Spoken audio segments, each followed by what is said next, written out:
everybody. Welcome back to our GAMA 2016 coverage. I am Z Garcia, and I am here with Gavin from Roxley Games. How you doing? Good. How are you, sir? I'm good. Good to have you. And we are taking a look here at the newly announced, really, Santorini. Yes. Tell me a little bit about this one. So this is Roxley's third title, and it'll be kickstarting March 28th, so this month. And this game was originally designed in 1984 by a mathematician by the name of Gordon Hamilton.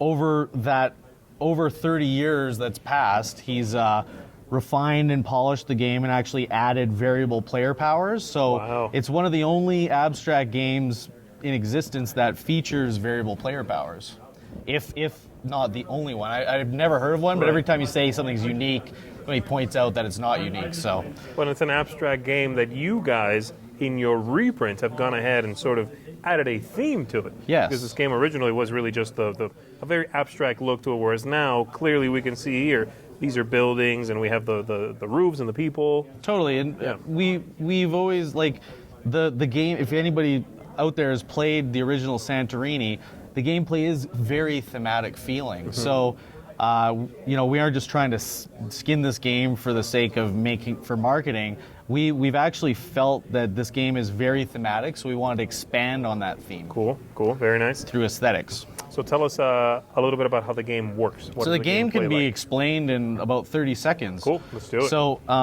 when we start, nothing is on this board. You choose your builders. So if I'm Tan, I would be these guys.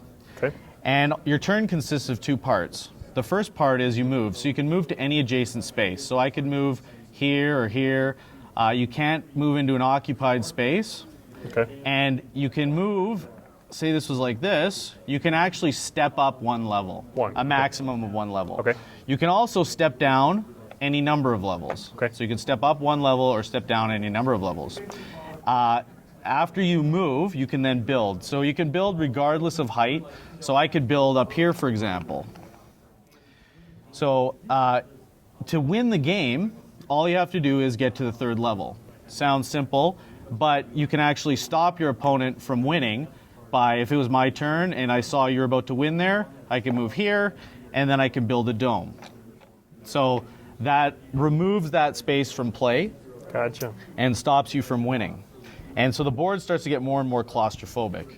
So that's essentially all the rules. But what makes this game quite unique is the addition of variable player powers, as I said.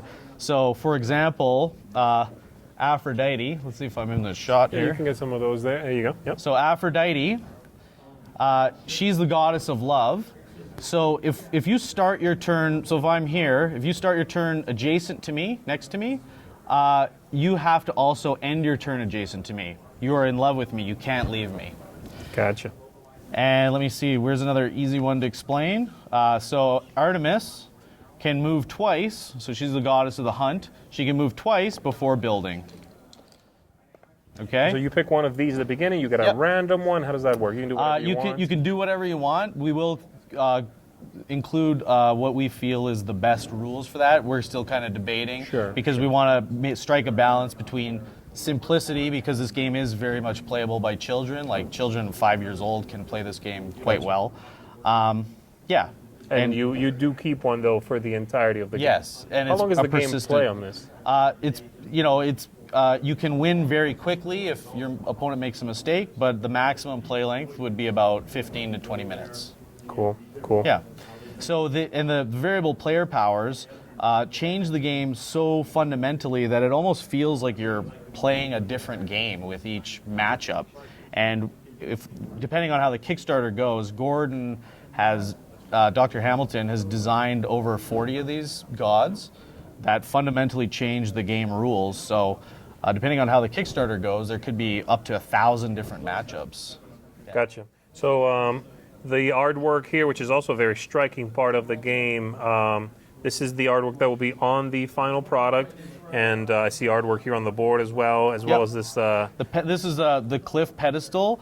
This is very much just for theme, but we felt like, we're building this. We get a sense of depth from the gameplay of Santorini. We wanted to enhance that feeling of depth by, having this island actually rise out of the ocean. So cool. And as far as these pieces, I assume these are 3D printed or something. Obviously not final.